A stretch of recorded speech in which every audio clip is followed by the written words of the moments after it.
لله رب العالمين والصلاة والسلام على سيد الأنبياء والمرسلين وعلى آله وصحبه أجمعين. أما بعد، أعوذ بالله من الشيطان الرجيم. بسم الله الرحمن الرحيم. والسماء ذات البروج واليوم الموعود وشاهد ومشهود.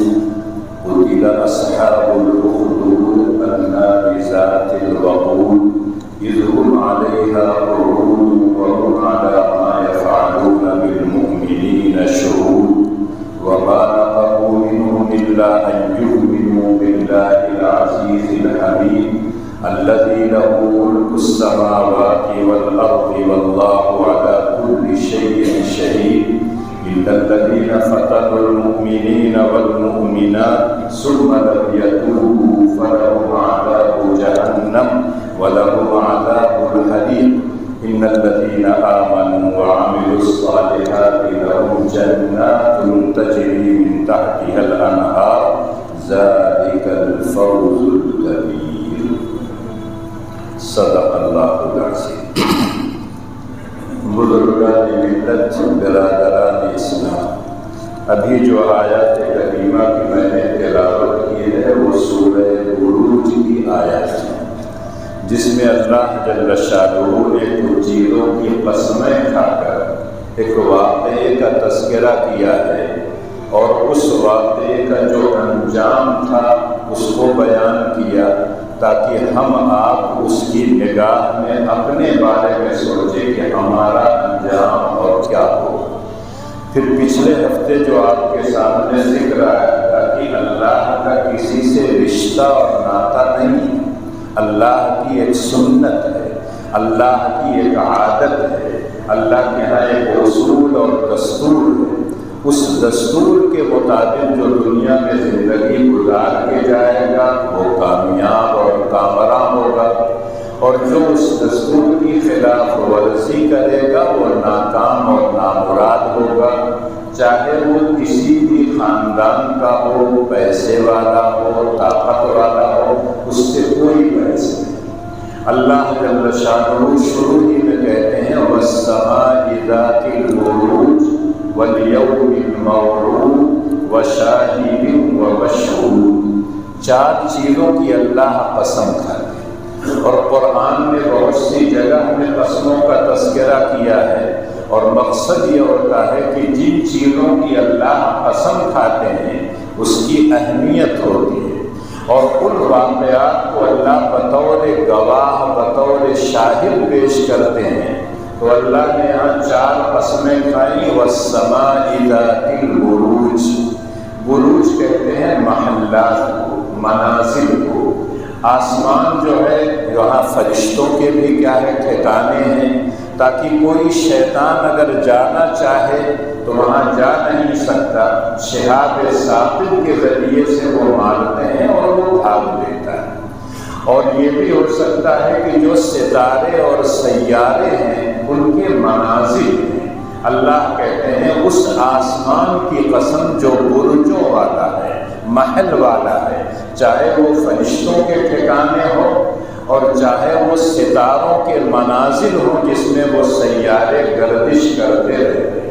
اس کے بعد اللہ کہتے ہیں وَالْيَوْمِ الْمَوْعُودِ. اس دن کی قسم جس کا تم سے وعدہ کیا گیا ہے. احادیث میں آتا ہے کہ یوم موعود سے مراد یوم قیامت، اور قرآن میں جگہ جگہ اللہ نے اس دن کی قسم کھائی ہے لا اقسم بیوم القیامہ. اس لیے کہ ہم سب یہ جانتے ہیں کہ یہ دنیا فانی ہے، ایک دن اس کو فنا ہونا ہے، اور پھر ایک ایسا واقعات آئیں گے کہ دنیا کا پورا نظام بدل جائے گا. تو اللہ اس دن کی قسم کھاتے ہیں.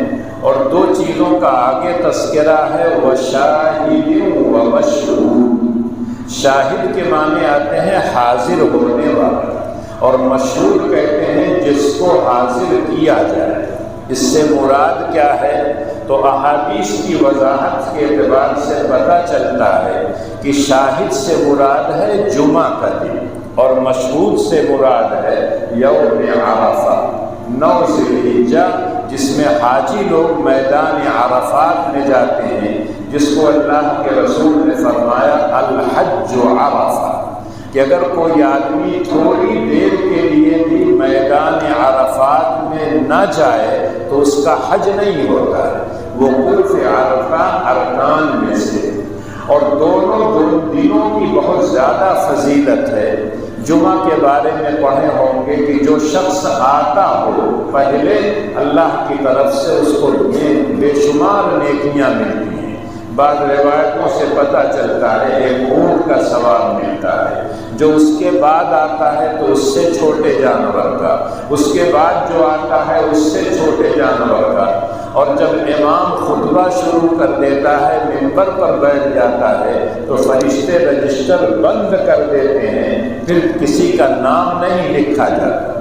جمعہ کے دن جو آدمی کثرت سے عبادت کرتا ہو، خلوص کے ساتھ نماز پڑھتا ہو، اللہ کے رسول صلی اللہ علیہ وسلم پر درود کی کثرت کرتا ہو، تو اللہ تعالیٰ کہتے ہیں اس کو بے پناہ اجر و ثواب سے ہم نوازیں۔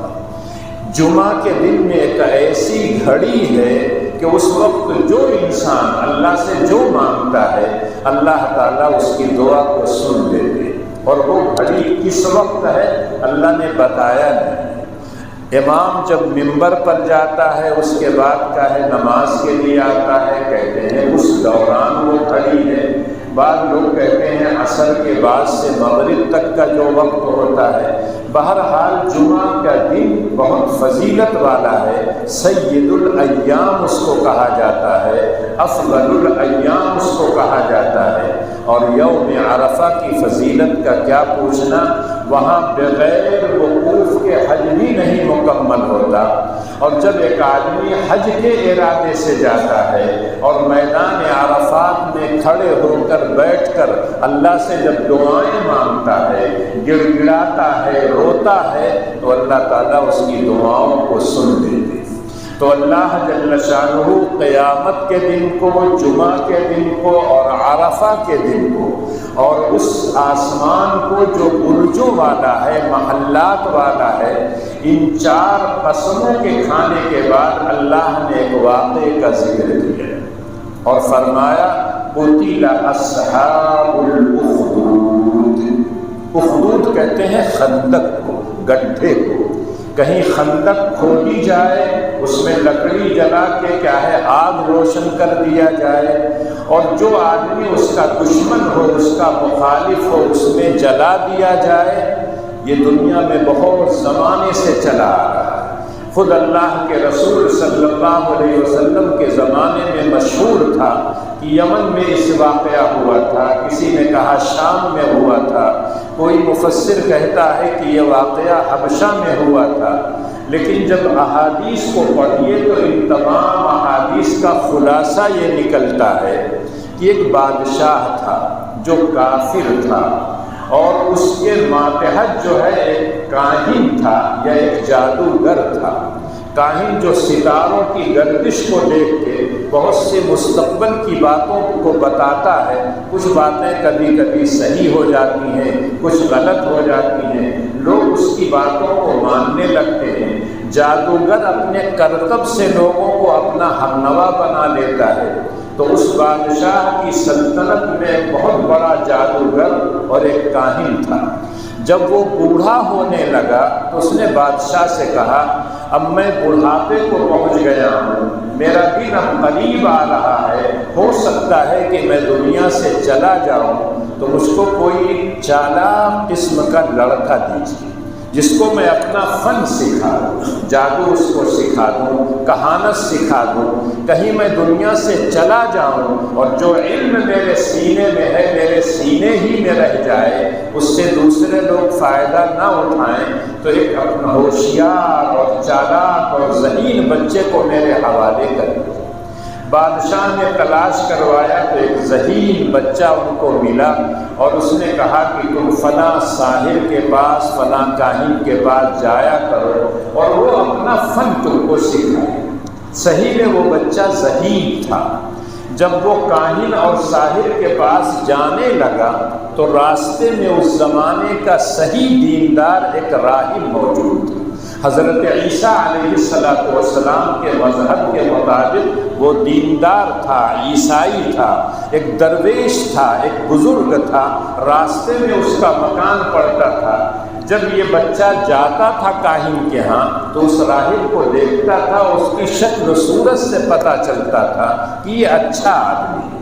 اور ہر زمانے میں لوگ کہتے ہیں کہ اچھوں کے ساتھ اگر اٹھو گے، بیٹھو گے، رہو گے تو تمہارے اندر بھی اچھائی پیدا ہو، گندے لوگوں کے ساتھ بیٹھو گے تو گندگی آئے گی۔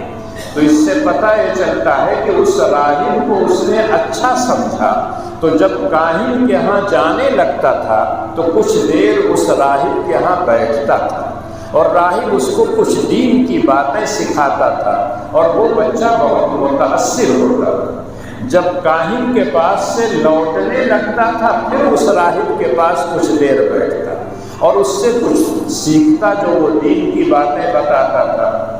جاتے ہوئے جب راہب کے ہاں رکتا تھا پھر کاہن کے ہاں جاتا تھا تو کاہن کے ہاں پہنچنے میں دیر ہو جاتی تھی تو وہ کاہن اس کو ڈانٹتا تھا، ڈپٹتا تھا، کبھی مار بھی دیتا تھا۔ اور جب وہ لوٹتے وقت راہب کے ہاں بیٹھ کے گھر آتا تھا تو گھر والے کہتے تھے اتنی تاخیر کیوں ہو گئی ہے، تو گھر والے الگ سے ڈانٹتے تھے اور اس کو ڈپٹتے تھے، اس کو کبھی کبھی مار بھی دیا کرتے تھے۔ بہرحال یہ بچہ اسی طرح سے جاتا رہا، راہب کے پاس بھی بیٹھتا، کاہن کے ہاں جا کے اس کا فن سیکھتا۔ ایک دن وہ جا رہا تھا تو دیکھا کہ راستے میں آنے جانے والے بڑی دور سے کھڑے ہیں اور بیچ میں کوئی تکلیف دہ جانور وہاں موجود ہے۔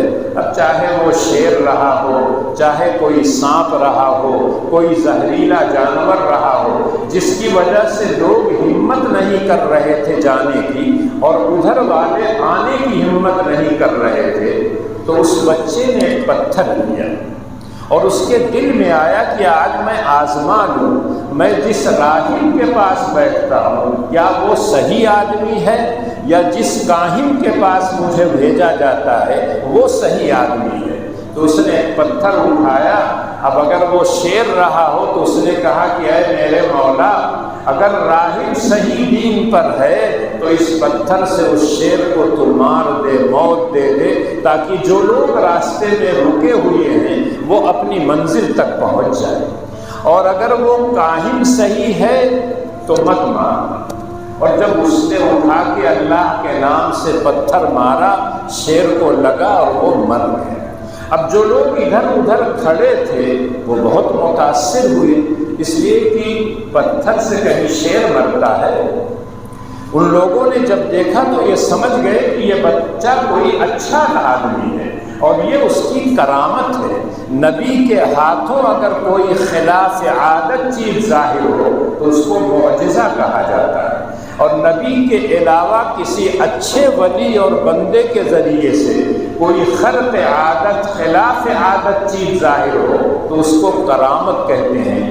جب اس کی کرامت کا ظہور ہوا ہے تو بہت سے لوگ اس کے پاس آنے لگے کہ ہم نابینا ہیں، دعا کر دیجئے ہمیں اللہ تعالیٰ بینائی عطا کر دے۔ میں برس کا مریض ہوں، دعا کر دیجئے اللہ تعالیٰ میرا کوڑھ کا مرض اچھا کر دے۔ تو وہ بچہ کہتا تھا ایک شرط پر میں دعا کروں، تم مجھ سے یہ وعدہ کر لو کہ تم ایمان لے آؤ گے اللہ پر تو میں تمہارے لیے دعا کر دوں گا، اور مجھے امید ہے کہ اللہ شفا دے گا۔ تو وہ لوگ شرط کو قبول کر لیتے۔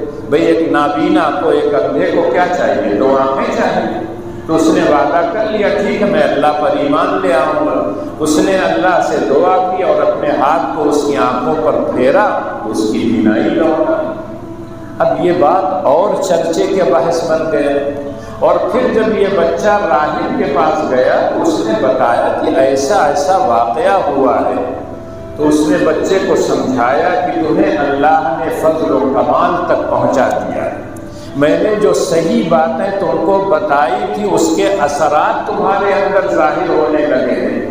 لیکن اب تمہارا امتحان شروع ہوگا، تمہاری آزمائش شروع ہوگی، اور میری نصیحت ہے کہ اس آزمائش میں تم ڈٹے اور جمے رہنا، اللہ تم کو کامیابی نصیب کریں گے۔ راست سے ہٹنا مت، اور اگر ہٹ گئے منزل تک نہیں پہنچو گے، اور اگر تم ڈٹے رہے تو اللہ تم کو منزل تک پہنچائے۔ یہ بات بادشاہ تک پہنچ گئی کہ جس بچے کو آپ کاہن کے ہاں بھیجتے تھے وہ تو ایسی ایسی کرامات ظاہر کر رہا ہے، نابینا اچھے ہو جا رہے ہیں، کوڑ کے مریض اچھے ہو جا رہے ہیں، اس نے پتھر سے مارا، سانپ مر گیا، شیر مر گیا، اور سارے لوگ چلے گئے، آرام سے چلے گئے۔ تو بادشاہ کو بڑی فکر ہوئی، اس لیے کہ بادشاہوں کو اپنی کرسی چاہیے، کرسی کسی طرح سے چھوڑنے کے لیے تیار نہیں ہوتے۔ حضرت موسیٰ کا علیہ السلام کا واقعہ پڑھیے، فرعون کا واقعہ پڑھیے، وہاں بھی تقریباً یہی دکھائی دیتا ہے۔ اللہ کے نبی تھے حضرت موسیٰ، فرعون کو جب نصیحت کی اس نے قبول نہیں کیا، وہ تو ایک مغرور، متکبر، ظالم اور جابر آدمی تھا۔ اس نے کہا کہ میں سب سے بڑا پروردگار ہوں، اور جب حضرت موسیٰ نے کہا میں اللہ کا نبی ہوں، کہا نہیں تم تو جادوگر ہو، اور اپنے پوری سلطنت میں تمام جادوگروں کو بلایا، دن طے ہو گیا، وقت طے ہو گیا، انعام طے ہو گیا۔ اس کے بعد جب لوگ پہنچے ہیں تو حضرت موسیٰ علیہ السلام سے جادوگروں نے کہا آپ پہلے کرتب دکھائیں گے کہ ہم دکھائیں؟ ان جادوگروں کو یہ یقین تھا کہ ہم تو کامیاب ہوں گے، اور حضرت موسیٰ کو یہ یقین تھا کہ میں اللہ کا نبی اور رسول ہوں، اللہ اپنے رسولوں کو ہمیشہ کامیاب کرتے ہیں۔ تو انہوں نے کہا تم لوگ دکھاؤ۔ ان سب نے اپنی لاٹیاں، رسیاں پھینکی تو میدان میں سانپ دوڑنے لگے۔ حضرت موسیٰ ایک انسان ہونے کے ناطے تھوڑا سا ڈر محسوس کیا۔ اللہ نے کہا موسیٰ ڈرو مت، تمہارے ہاتھ میں جو لاٹھی ہے اس کو ڈالو، دیکھو ابھی کیا معجزہ ظاہر ہوتا ہے۔ حضرت موسیٰ نے جیسے ہی لاٹھی ڈالی، بڑا سا اژدہا بن کے تمام سانپوں کو نکل گیا۔ جو جادوگر تھے وہ سمجھ گئے کہ موسیٰ جادوگر نہیں ہے، موسیٰ نبی ہیں، نبوت کا یہ کرشمہ ہے، یہ معجزہ ہے کہ ہمارا کرتب ایک دم جلدی سے ختم ہو گئے۔ جو لوگ مقابلے کے لیے گئے تھے وہی فوراً سجدے میں گر گئے اور کہا انا آمنا برب العالمین رب موسیٰ و ہارون۔ فرعون نے دھمکی دی، کہا کہ لگتا ہے کہ تمہارے استاد ہیں موسیٰ، اور تم لوگ طے کر کے آئے تھے کہ ہم دکھائیں گے ایسا اور آپ ایسا کرتب دکھائیے گا، پھر ہم لوگ اللہ پر ایمان لے آئیں گے۔ لیکن جب ایمان لے آئے، منٹوں اور سیکنڈوں میں ان کی کیفیت بالکل بدل گئی۔ کہاں وہ گندے لوگ تھے، لیکن جب حضرت موسیٰ کا معجزہ دیکھا، اللہ پر ایمان لے آیا، تو اتنا پکے مومن بن گئے کہ فرعون نے کہا لَأُقَطِّعَنَّ أَيْدِيَكُمْ وَأَرْجُلَكُمْ مِنْ خِلَافٍ ثُمَّ لَأُصَلِّبَنَّكُمْ فِي جُذُوعِ النَّخْلِ وَلَتَعْلَمُنَّ أَيُّنَا أَشَدُّ عَذَابًا وَأَبْقَىٰ۔ ایک ایک لفظ سے ٹپک رہا ہے کہ کتنا ظالم، کتنا جابر، کتنا مغرور اور متکبر تھا۔ کہا اب پتہ چلے گا کہ فرعون کس بادشاہ کا نام ہے، اور میں تمہارے ہاتھ اور پیر مخالف جانب سے کٹوا دوں گا، تم لوگوں کو سولی پر چڑھا دوں گا، اور دنیا دیکھ لے گی اور جان جائے گی کس کا عذاب سخت ہوتا ہے، کس کی سزا زیادہ پائیدار ہوتی ہے۔ لیکن قربان جائیے ان لوگوں پر جو اس وقت ایمان لے آئے تھے، انہوں نے کہا فَقْدِ مَا أَنْتَ قَادٍ۔ ایک جگہ قرآن جب واقعہ نقل کرتا ہے کہتا ہے لا ضَیْر، ہمیں کوئی پرواہ نہیں، ہمیں کوئی نقصان نہیں، ہم تو اللہ پر ایمان لے آئے، جو چاہو تم کر۔ اس کے بعد فرعون تھک ہار گیا اور زندگی بھر یہ کہتا رہا انا ربکم الاعلی، لیکن جب اللہ کا عذاب آیا حتی اذا ادرکہ الغرق قال آمنت انہ لا الہ الا الذی آمنت بہ بنو اسرائیل، میں تو اسی خدا کو مانتا ہوں جس کو بنو اسرائیل مانتے۔ تب اللہ نے کہا اب چلے ہو، اب تو عذاب میں مبتلا ہو گئے ہو، دنیا کی کوئی طاقت تمہیں بچا نہیں سکتی۔ اللہ نے پورے لشکر کو فرعون کے ساتھ کا ہلاک اور برباد کر دیا۔ یہاں وہ بادشاہ جب سنا تو اس نے سب سے پہلے تو اس راہب کو اور جس کی آنکھ اچھی ہوئی تھی دونوں کو مروایا کہ یہ دونوں رہیں گے جب تب تک میرے لیے خطرہ رہے گا، نہ جانے کتنے لوگوں کو اسی طرح سے سکھاتے رہیں گے اور یہ لوگ میرے دین کو چھوڑ کر دوسرا دین اختیار کر لیں گے اور میرے رعایا میں سے بہت سے لوگ ان کے پیچھے چلنے لگیں گے، اس لیے ان کو تو لے جاؤ، فوراً ان کا کام تمام کرو۔ اس کے بعد اس بچے کے متعلق کچھ لوگوں سے کہا، اپنے کارندوں سے، چیلوں سے، کہ ان کو لے جاؤ پہاڑ پر اور وہیں سے دھکا دے کے نیچے پھینکو۔ جب اس بچے کو لے کے گئے ہیں اس نے اللہ سے دعا کی ہے میرے پروردگار میری حفاظت فرما۔ آتا ہے کہ ایک طرح کا زلزلہ پیدا ہوا پہاڑ کے اندر اور جو لوگ لے کے گئے تھے اس کو گرانے کے لیے وہ گر گئے اور بچہ اسی پہاڑ پر محفوظ تھا۔ اس کے بعد جب صحیح سالم چلا آیا تو بادشاہ کو ہوا کہ ایک تدبیر تو گڑبڑا گئی۔ ان لوگوں سے کہا کہ جاؤ سمندر میں کشتی پر اس کو سوار کر کے لے جاؤ اور جب بیچ سمندر میں پہنچنا تو اس بچے کو سمندر میں پھینک دے۔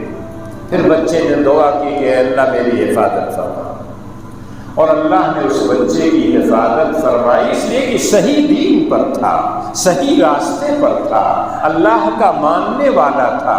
کشتی الٹ گئی، جو لوگ کشتی میں تھے سب تباہ ہو گئے اور یہ بچہ محفوظ رہا۔ پھر جب آیا تو بادشاہ سے کہا مجھ کو مارنا چاہتے ہو تو میں تدبیر بتاتا ہوں، اگر اس تدبیر کے مطابق مجھ کو مارو گے تب میں مروں گا، ورنہ میں مروں گا نہیں، اللہ میری حفاظت کرتے ہیں۔ تو کہا بتاؤ کیا؟ کہا میرے ترکش سے ایک تیر لو اور بسم اللہ رب ھذا الغلام کہہ کر تیر چلاؤ، اور وہ تیر جب مجھ کو لگے گا تب میں دنیا سے چلا جاؤں۔ بادشاہ کو چونکہ ختم کرنا تھا تو اسی کی تدبیر کے مطابق کیا ہے اللہ کا نام لے کر کیا ہے اس پر تیر چلایا اور وہ بچہ مر گیا۔ اب جن لوگوں نے یہ منظر دیکھا اور اس بچے کی بات سنی جماعت در جماعت کا ہے داخل ہونے لگے دین میں۔ اب بادشاہ اور پریشان، اس کے جو وزراء تھے، جو چیلے چپڑ تھے کہ آپ جو چاہتے تھے وہ تو اس کا الٹا ہو رہا ہے، آپ تو چاہتے تھے لوگ کیا ہے اس دین کو اختیار نہ کریں، لیکن آپ نے اس کو مار دیا اس کے کہنے کے مطابق، اب تو سارے لوگ اسی دین پر چلنے کے لیے تیار ہو گئے۔ اب جب زیادہ لوگ وہ ہونے لگے تو کچھ غلط قسم کے جو وزراء رہے ہوں گے جن کو اپنی طاقت پر غرور ہوتا ہے، تکبر ہوتا ہے اور یہ سمجھتے ہیں ہم ہی سب کچھ ہے، لیکن انسان کتنے بھی طاقت کا مالک ہو جائے لیکن سب سے بڑی طاقت رب کائنات، اس سے بڑا کوئی نہیں ہے۔ جب ان لوگوں نے دیکھا تو ان لوگوں نے کہا کہ یہ تو عجیب و غریب معاملہ ہو گیا، ہم لوگ چاہتے تھے کچھ اور یہ تو کچھ ہو گیا۔ اور اس کے بعد کیا ہے بادشاہ نے خندق کھدوائی اور اس خندق میں لکڑیاں منگوا کے ڈالی، آگ جلایا، اور جب خوب آگ دہک گئی ہے تب اس نے کہا جو اس ایمان کے راستے پر چلے گا میں اس کو خندق میں ڈلوا دوں گا، اس کو جلا دوں گا، اور بیٹھ کے ہم لوگ تماشا دیکھیں گے کہ اللہ کے ماننے والوں کو کیسے جلایا جاتا ہے، جب وہ تڑپیں گے جلیں گے تو ہم دیکھ کے خوش ہوں گے۔ اور باقاعدہ ان لوگوں نے وہ کام کیا، لیکن آگ کے اندر جلانے کی قوت اور طاقت کس نے دیا ہے؟ رب کائنات نے دیا ہے۔ حضرت ابراہیم علیہ السلام کی ان کی قوم نے بھی آگ میں پھینکا تھا، لیکن اللہ نے آگ سے کہا تھا یا نار کونی بردم وسلاما علی ابراہیم، اے آگ تم میرے ابراہیم کے لیے برد اور سلامتی بن جاؤ، ٹھنڈک بن جاؤ اور سلامتی ہو، اتنی ٹھنڈک بھی نہ ہو کہ میرے ابراہیم کو تکلیف پہنچے، ایک روما بھی حضرت ابراہیم کا نہیں چلا۔ ایسے ہی جو لوگ ایمان لے آئے تھے اس زمانے میں اور وہ بادشاہ خندق میں ڈلوا رہا تھا، بعض روایتوں سے پتہ چلتا ہے کہ اللہ تعالیٰ جب ان کی استقامت کو دیکھا، ان کے صبر کو دیکھا، خندق میں ڈالنے سے پہلے ان کی روح پرواز کر گئی، اللہ نے ان کو اپنے یہاں بلا لیا۔ اب جو مردہ لاش تھی وہ آگ میں پڑی، مردے کو جلاتے رہو، کچھ بھی کرتے رہو، ان کو کیا تکلیف ہے؟ اللہ کہتے ہیں قتل اصحاب الاخدود النار ذات الوقود، کہ لعنت ہو، برباد ہو، ہلاک ہو، تباہ ہو، تہس نہس ہو جائیں کون لوگ؟ خندق والے۔ اب وہ خندق کہاں تھی، کس زمانے میں تھی، مختلف واقعات آتے ہیں، لیکن جو ابھی آپ کے سامنے میں نے واقعہ بتایا یہ امام مسلم رحمۃ اللہ علیہ نے اپنی کتاب میں نقل کیا ہے اور بتایا کہ یہ واقعہ یمن کا ہے اور اس وقت یہ واقعہ پیش آیا تھا، اور باقاعدہ جو لوگ ایمان والے تھے ان کی آزمائش ہوئی اور ان کو آگ میں ڈالا گیا۔ آتا ہے کہ سارے لوگ خوشی خوشی اس آگ میں چلے جاتے تھے، لیکن ایمان سے پھرنے کے لیے تیار تھے، اور اسی وجہ سے کہا جاتا ہے کہ جب ایمان کسی کے دل میں گھر کر لیتا ہے تو دنیا کی کوئی طاقت اس ایمان کو نکال نہیں سکتی۔ اور جو لوگ خصوصے مومن ہوتے ہیں وہ تو تھوڑی تھوڑی چیزوں پر اپنے ایمان کو بیچ دیتے ہیں، پیسے کے بدلے میں، عہدے کے بدلے میں، عورت کے بدلے میں، نہ جانے کتنی معمولی چیزوں کے بدلے میں اپنے ایمان کو فروخت کر دیتے ہیں۔ اور جب الیکشن آتا ہے تب دیکھ لیا کیجئے کہ کتنے لوگ ہیں جو اپنے آپ کو مومن کہتے ہیں، مسلمان کہتے ہیں، اور کیسے کیسے کام کرتے ہیں جس کی اللہ اور اس کے رسول نے بالکل اجازت نہیں۔ ایک عورت تھی جس کی گود میں ایک چھوٹا سا بچہ تھا، وہ عورت اس بچے کی وجہ سے تھوڑا سا جھجک رہی تھی کہ میں تو ٹھیک ہے آگ میں کود کے تباہ ہو جاؤں گی، یہ معصوم بچہ بھی میرے ساتھ کا ہے چلے گا۔ تو بچے کو اللہ نے قوت گویائی عطا کی اور اس بچے نے کہا امی صبر کرو، کود جاؤ آگ میں، اللہ آپ کی حفاظت کرے، اور وہ عورت میں جان دے۔ اللہ کہتے ہیں قتل اصحاب الاخدود، وہ خندق والے تباہ ہو، برباد ہو، ان پر لعنت ہو، ہلاکت ہو۔ کون؟ النار ذات الوقود، اس خندق میں آگ جل رہی تھی اور اس کے ساتھ ساتھ ایندھن بھی موجود تھا، اور وہ یہ سمجھ رہے تھے یہ ایندھن ختم نہیں ہوگا لیکن ایمان والے ختم ہو جائیں گے، جل کر بھسم ہو جائیں گے۔ قتل اصحاب الاخدود النار ذات الوقود اذ هم علیہا قعود وهم علی ما یفعلون بالمؤمنین شہود۔ جو لوگ اس طرح کے گندے لوگ ہوتے ہیں، جن کو اپنی طاقت پر غرور ہوتا ہے، جو ظالم ہوتے ہیں، وہ مظلوم کو ہر طرح سے ستاتے ہیں اور تماشا دیکھتے رہتے ہیں اور خوش ہوتے ہیں۔ ایک آدمی اگر خندق میں جل رہا ہو، آپ جلا رہے ہوں، بلا وجہ جلا رہے ہوں، کوئی اس کا جرم نہیں ہے، اور اس کے بعد بیٹھ کے مسکرا رہے ہیں، ہنس رہے ہیں، قرآن کہتا ہے اذ هم علیہا قعود وهم علی ما یفعلون بالمؤمنین شہود۔ اس خندق کے پاس بیٹھ کے وہ لوگ دیکھ رہے تھے اور مومنین کے ساتھ جو یہ لوگ کر رہے تھے اس پر خوش ہو رہے تھے۔ اذ هم علیہا قعود وهم علی ما یفعلون بالمؤمنین شہود۔ اس کے بعد اللہ کہتے ہیں وما نقموا منهم الا ان یؤمنوا باللہ العزیز الحمید۔ اللہ کہتے ہیں جن ایمان والوں کو وہ خندق میں ڈال رہے تھے ان کا کیا جرم تھا؟ کیا کسی کو قتل کیا تھا؟ کیا کسی کی عزت اور آبرو پر حملہ کیا تھا؟ کیا کسی کی مال کی چوری کی تھی؟ کیا کوئی ایسا کام کیا تھا جو سزا کے مستحق تھے؟ ہرگز نہیں۔ انہوں نے تو صرف ایک کام کیا تھا، اس اللہ پر ایمان لے آئے تھے جو غالب ہے اور قابل تعریف ہے۔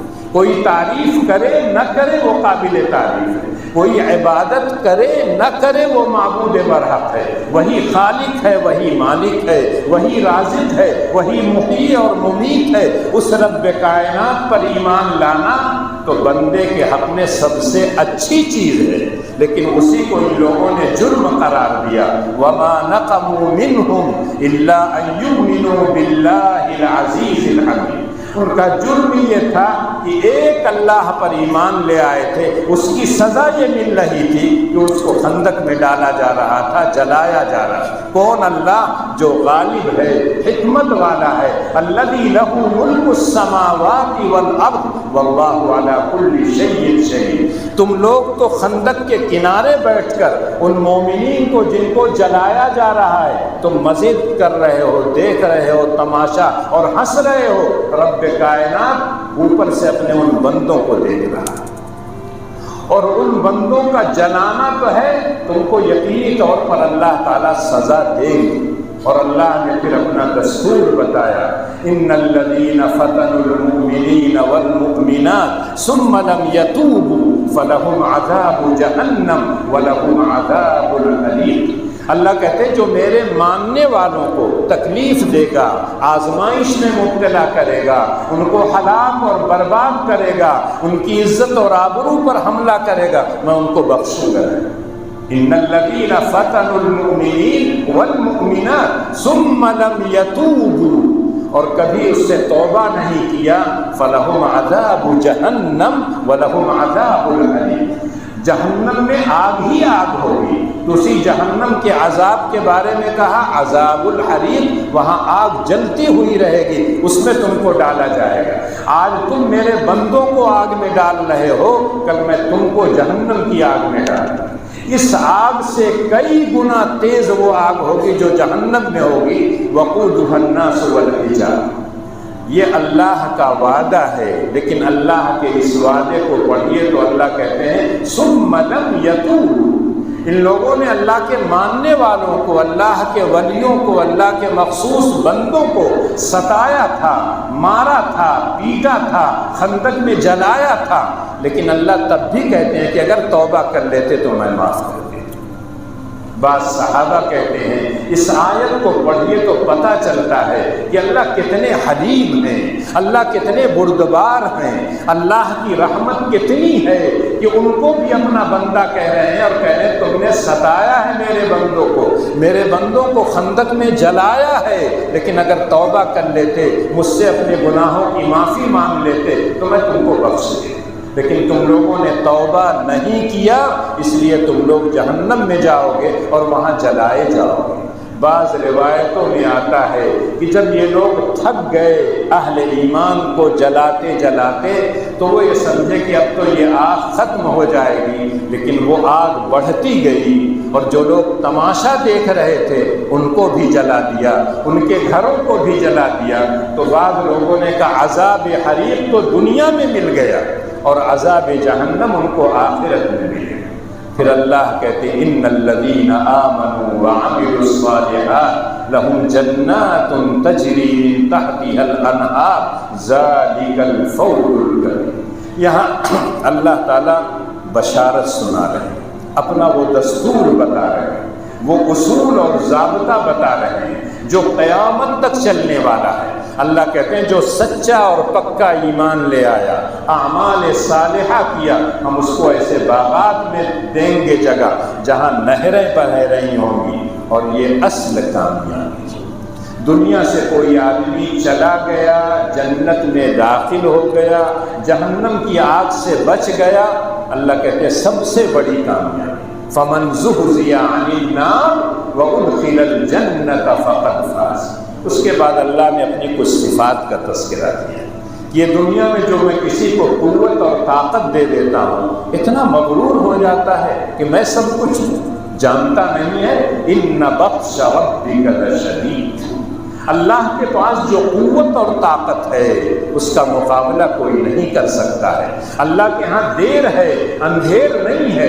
اللہ مہلت دیتے ہیں، موقع دیتے ہیں۔ دیکھیں میرا بندہ کتنا بہکتا ہے، اور جب سر سے اوپر پانی چلا جاتا ہے، جب اللہ کی پکڑ آتی ہے تو دنیا کی کوئی طاقت، دنیا کی کوئی حکومت کسی کو بچا نہیں سکتی۔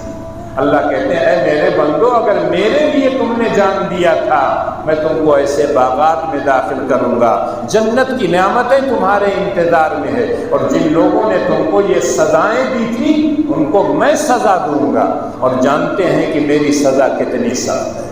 لیکن اللہ جل شانہ اپنی صفت بیان کرتے آگے وَهُوَ الْغَفُورُ الْوَدُودُ ذُو الْعَرْشِ الْمَجِيدُ فَعَالٌ لِمَا يُرِيدُ۔ اللہ جل شانہ مغفرت کرنے والے ہیں، بخشنے والے ہیں، بندوں سے محبت کرنے والے ہیں۔ بعض لوگ اللہ کو ایسا پیش کرتے ہیں کہ جیسے اللہ کے یہاں خالی مار دھاڑ، لیکن جب واقعات کو پڑھیے تب پتہ چلتا ہے کہ اللہ کی رحمت اور شفقت اس کے غضب پر غالب ہے، لیکن اس کے عدل اور انصاف کا تقاضا یہ ہے کہ مجرم کو سزا دے۔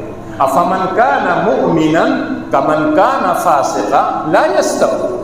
ایک آدمی مومن ہے، اللہ کا ماننے والا ہے، ایک آدمی اللہ کو مانتا نہیں ہے، کیا دونوں کا انجام ایک ہوگا؟ ہرگز نہیں۔ افنجعل المسلمین کالمجرمین ما لکم کیف تحکمون۔ کیا ایک آدمی اللہ کا مطیع و فرما بردار ہے، ایک آدمی نافرمان ہے، دونوں اگر اس دنیا سے جائیں دونوں کا حشر اور انجام ایک جیسا ہوگا؟ یہ اللہ کے عدل کے خلاف ہے۔ اللہ کے ہاں عدل اور انصاف ہے۔ دنیا میں اگر سزا نہیں ملی تو وہاں تو ضرور اللہ سزا دیں گے، اللہ معاف نہیں کریں گے۔ لیکن جب بندہ توبہ کا دروازہ کھٹکھٹاتا ہے، اللہ سے روتا اور گڑ گڑاتا ہے، بڑے بڑے گناہ بھی اللہ تعالیٰ معاف کر دیں گے۔ اللہ نے کہا میری قوت کو تم نہیں جانتے ہو، تم نے تو خندق کھدوا کے میرے نہتے کمزور آدمیوں کو یہ سمجھے کہ جلا دو ان کو۔ ان کے پاس جو ایمانی قوت تھی اس پر وہ ڈٹے اور جمے رہے، اور اس استقامت اور صبر کا بدلہ میں جنت میں ان کو عطا کر۔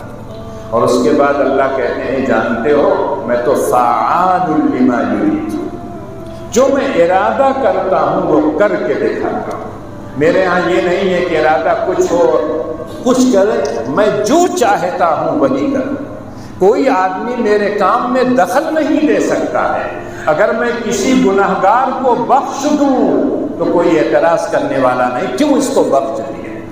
اور اگر کسی آدمی کو میں کیا ہے عذاب دے دوں، سزا دے دوں کسی وجہ سے، تو اللہ تعالیٰ کہنے کوئی مجھے ٹوک نہیں سکتا ہے، میں تو فعال لما یرید۔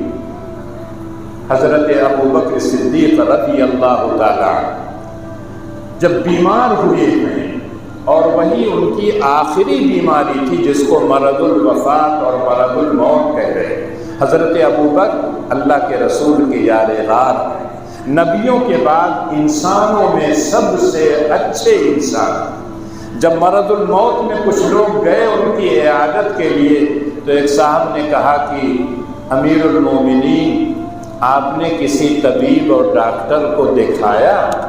کہا ہاں دکھایا۔ کہا کیا بتایا؟ کہا اس نے کہا فعال لما یرید، میں جو چاہتا ہوں وہ کرتا ہوں۔ اگر میں نے فیصلہ کر دیا ہے کہ ابو بکر کے جانے کا وقت آ گیا ہے، اب کوئی طبیب نہیں بچا سکتا، کوئی ڈاکٹر نہیں بچا سکتا ہے، اب تو دنیا سے جانا ہے، میرا معاملہ اس کے ہاتھ میں اب ہے۔ اب کسی طبیب کی ضرورت نہیں ہے، کسی ڈاکٹر کی ضرورت نہیں ہے، میرا قریب میں وقت آ گیا ہے، اب مجھ کو دنیا سے جانا۔ فعال لما یرید۔ اگر اللہ کسی کو اٹھانا چاہیں دنیا سے، موت دینا چاہیں، سارے ڈاکٹر مل کر اس کو جلا نہیں سکتے۔ یہ اللہ کی قوت اور طاقت ہے، فعال لما یرید۔ اور پھر اللہ نے اخیر میں کہا کہ تم لوگ دو واقعہ پڑھ لو، ایک فرد کا، ایک انسان کا، اور ایک قوم کا۔ اللہ نے آگے کہا هل اتاک حدیث الجنود فرعون و ثمود۔ اے نبی کیا آپ کو فرعون کا واقعہ معلوم ہے؟ میں نے آپ کو وحی کے ذریعے سے بتایا ہے۔ فرعون کتنا بڑا جابر تھا، کتنا بڑا ظالم تھا، کیسی کیسی سزائیں دیتا تھا، میں نے اس کا حشر و انجام دنیا میں کیا کیا آپ کو معلوم ہوگا، آپ کو میں نے بتایا ہے وحی کے ذریعے سے۔ اور قوم سمود اللہ نے ان کو قوت دی تھی، طاقت دی تھی، ان کو ایک ایسا فن دیا تھا، پہاڑوں کو تراش کر کے مکان بناتے تھے، اور وہ یہ سمجھتے تھے پہاڑ کا مکان جیسے ہمیشہ رہے گا، ہم بھی دنیا میں ہمیشہ رہیں گے۔ لیکن اللہ نے دونوں کو تباہ و برباد کیا۔ جہاں قوم سمود کا تذکرہ آتا ہے اللہ کہتے ہیں فَأَمَّا سَمُودُ فَأُهْلِكُوا بِالطَّاغِيَةِ۔ ایک چیخ آئی آسمان سے اور پوری کی پوری قوم تباہ و برباد ہو۔ تو ایک چیخ کے اندر اتنی قوت اور طاقت تھی کہ پوری قوم کو اللہ تعالیٰ نے تباہ و برباد کر دیا۔ یعنی ان واقعات کو پڑھو، عبرت حاصل کرو۔ کفار مکہ کو یہ سورت اللہ نے جب نازل کیا ہے، کہا تم لوگ بھی اہل زبان ہو، پڑھ کر دیکھو، تم میرے بندوں کو جو ستا رہے ہو، میرا محبوب طائف گیا تھا، تم لوگوں نے اس کو مارا اور پیٹا، وہ لہو لہان ہو گیا تھا۔ فرشتے نے کہا حکم دیجئے میں دونوں پہاڑوں کے بیچ میں پیس کر رکھ دوں، لیکن میں نے اس کو رحمت للعالمین بنا کے بھیجا تھا۔ اس نے کہا اللہم اہد قومی فإنہم لا یعلمون، اے اللہ ان کو ہدایت دے دے، یہ میری قوم ہے، میں ان میں پلا ہوں بڑھا ہوں، یہ لوگ مجھ کے میرے مرتبے کو میرے مقام کو نہیں جانتے، میں ان کا مخلص ہوں، میں ان کو جہنم سے نکال کر جنت میں لے جانا چاہتا ہوں، غلط راستے سے صحیح راستے پر لانا چاہتا ہوں، لیکن یہ لوگ سمجھ رہے نہیں ہیں کون مخلص ہے، کون آدمی ان کا مخلص نہیں، اس لیے وہ کر رہے ہیں۔ اس کے علاوہ جو لوگ مکے میں تھے، کتنی صحابہ کو تکلیفیں نہیں دی گئی، ریت پر لٹا دیا جاتا تھا، اوپر سے پتھر رکھ دیا کرتے تھے اور اس کے بعد بیٹھ کر کستے تھے، لیکن تب بھی کہتے تھے احد احد احد، جو ایمان میں لا چکا ہوں ایک اللہ پر، اس کو میں کبھی نہیں چھوڑوں گا۔ وما نقموا منهم الا ان يؤمنوا بالله العزيز الحكيم۔ حضرت بلال کو، حضرت عمار کو، حضرت یاسر کو، ان کی والدہ کو کس لیے سزا دی گئی تھی؟ کس لیے ان کو ستایا تھا؟ کس لیے مارا تھا؟ اللہ کے رسول جب نماز پڑھتے تھے اوجھڑی ڈال دی جاتی تھی، کس لیے؟ صرف اس لیے کہ ایک خدا کو یہ لوگ مانتے، اور ان کا کوئی جرم نہیں تھا۔ بہت سے مجرم دنیا میں ٹہل رہے تھے، ان کو یہ لوگ سزا نہیں دے رہے تھے، کانٹے ان کو نہیں بچھا رہے تھے، گالیاں اس کو نہیں دے رہے تھے، گڈھے اس کے لیے نہیں کھود رہے تھے۔ اللہ کہتے میرے جو بندے ہوں گے وہ ان تمام سے کہیں نہیں ڈریں گے، راہ راست پر ڈٹے اور جمے رہیں گے۔ اللہ اپنے بندوں سے اس وقت کہہ رہے ہیں ان کفار کی سزاؤں کو برداشت کر لو، جنت کی نعمتیں تمہارے انتظار ہیں، اور قیامت تک کے لیے یہ وعدہ ہے۔ آج بہت سے لوگ کہتے ہیں حالات بہت نازک ہیں، لیکن ان حالات کے اندر آپ اپنے گریبان میں جھانک کے دیکھیے، آپ میں کوئی تبدیلی آئی ہے؟ آپ کی زندگی میں کوئی انقلاب آیا ہے؟ آپ نماز نہیں پڑھتے تھے، کیا نماز پڑھنے لگے؟ آپ تہجد نہیں پڑھتے تھے، کیا آپ تہجد پڑھ کے دعا کرنے لگے؟ کوئی انقلاب نہیں، اور اس کے بعد اللہ کی رحمتیں آ جائیں۔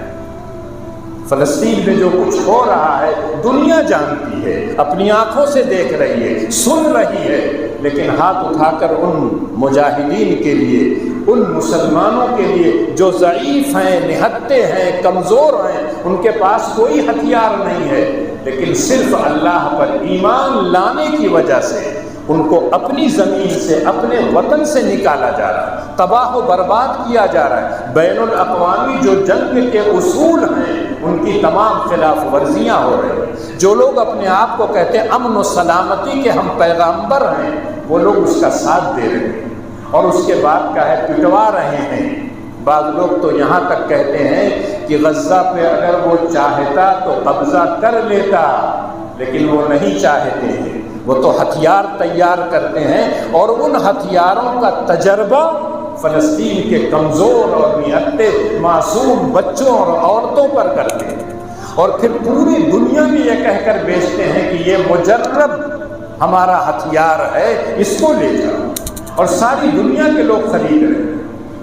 ساری دنیا میں اس کی تمام چیزیں چھائی ہوئی ہیں، بستر اور چادر سے لے کر ہوٹل میں جو پیزا اور سب پاتے ہیں، جتنے پینے والے مشروبات ہیں، وہ تمام کے تمام وہ اچھے سمجھے جاتے ہیں جو اسرائیل تیار کرتا ہے۔ اقتصادیات پر وہ چھائے ہوئے ہیں، ساری کمپنیاں ان کی ہیں۔ سوتے ہیں آپ اسرائیل کا تیار کردہ بستر پر، اٹھتے ہیں آپ ان کا برش استعمال کرتے ہیں، ان کا ٹوتھ پیسٹ استعمال کرتے ہیں، ناشتہ کرتے ہیں وہی بسکٹ کھاتے ہیں جس کو وہ تیار کرتا ہے، اس کے بعد کا ہے ناشتے کے بعد کھانا کھاتے ہیں، ان کا جو ہوٹل ہے اس میں کھاتے ہیں۔ رات میں جب سونے جاتے ہیں تو وہی بستر پھر ملتا ہے جو اسرائیلیوں کا تیار کرنا ہے۔ ذرہ برابر ہم کو احساس نہیں۔ یہ کہنے کی ضرورت نہیں ہے کہ آپ ان کو چھوڑ دیجئے۔ ہو سکتا ہے کہ آپ کہیں گے سب چھوڑ دیں گے تو کیا کھائیں گے، کیا پئیں گے، کیسے رہیں گے؟ کیا بغیر پزا کے آپ جی نہیں سکتے ہیں؟ کیا آپ اس ٹھنڈے کے بغیر کوکا کولا کے نہیں جی سکتے ہیں؟ اب تک جی رہے تھے، اب جو آ گیا ہے زمانہ اس میں بغیر اس کے نہیں جی سکتے ہیں۔ اللہ کے رسول میں غزوہ بدر میں کیا ہوا تھا؟ اللہ نے کہا تھا جا رہا ہے قافلہ، مال لے کے گیا ہے، مال تجارت لے کے آ رہا ہے، اقتصادی اعتبار سے، معاشی اعتبار سے ان کی کمر توڑ دو تاکہ وہ تمہارے مقابلے میں کھڑے نہ ہوں۔ لیکن اس وقت جو ان کے کمانڈر تھے وہ معلوم تھا دوسری طرف سے وہ چلے گئے، لیکن اللہ کے ہاں فیصلہ تو یہ ہو گیا تھا کہ یہ لوگ لڑنے کے لیے نہیں جا رہے ہیں، لیکن اللہ نے دونوں کو بھیڑا دیا تاکہ پتہ چل جائے کہ اللہ کے ماننے والے ہتھیاروں پر اعتبار نہیں کرتے ہیں، اللہ پر اعتبار کرتے ہیں۔ اور آج بھی اگر بندہ اللہ پر سچا اور پکا ایمان لے آئے، آپ یقین کیجئے کہ اس کے اندر جو قوت اور جو طاقت پیدا ہوتی ہے، تمام مخالفتوں کے باوجود وہ اللہ کے راستے پر چلتا ہے۔ آج کل بہت سے لوگ جب سفر کرتے ہیں کہتے ہیں کیسے نماز پڑھیں گے؟ جب گھر نہیں پڑھتے تو آپ ٹرین پہ پڑھیں گے، آپ اسٹیشن پہ پڑھیں گے، آپ روڈ ویز پہ پڑھیں گے۔ وہ لوگ جو ہر وقت نماز کے پابند ہیں ان کو فکر ہوتی ہے۔ آج بھی انسان اگر یہ عہد و پیمان کر لے جس دین کو اللہ نے ہمارے لیے پسند کیا ہے ہم اسی دین پر جئیں گے اور مریں گے، آپ یقین کیجئے کہ اللہ تعالیٰ عزت عطا کریں گے، سربلندی عطا کریں گے، شان و شوکت عطا کریں گے۔ آزمائش میں مبتلا، اس سے کسی کو انکار نہیں، آزمائشیں ہوں گی، لیکن آپ اندر سے مطمئن رہیں گے۔ جان بھی اگر دے دیں گے تو کہیں گے اس کے لیے جان دیا ہے جس نے ہمیں جان دی تھی۔ یقینی طور پر اگر ایمان ہمارا پختہ ہو جائے، ایمان کے تقاضے کو ہم پورا کرنے لگیں، دنیا کی ساری مشکلات کا حل نکل آئے۔ اور اگر ہم ڈر گئے، اللہ کے راستے سے ہٹ گئے، ہو سکتا ہے کہ دنیا میں بچ جائیں لیکن آخرت میں بچیں گے نہیں۔ اس لیے اصحاب اخدود کا واقعہ پڑھیے اور دیکھیے کیسے وہ لوگ خندق کھدوا کے ڈال رہے تھے، لیکن ذرہ برابر ایمان سے ہٹنے کا ان لوگوں نے نام نہیں لیا، تو اللہ نے بشارت سنائی ذالک الفوز الکبیر، یہی سب سے بڑی کام ہے۔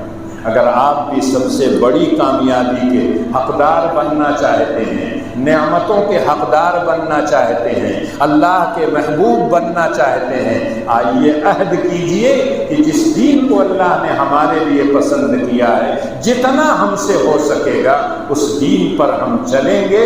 اگر اس دین پر چلتے ہوئے ہماری موت آ گئی تو یقیناً ہمارا ٹھکانہ بہت اچھا، بہت عمدہ ہوگا، وہاں آرام ہی آرام ہوگا، سکون ہی سکون ہوگا۔ اللہ مجھ کو اور آپ کو کہنے اور سننے سے زیادہ عمل کرنے کی توفیق دے۔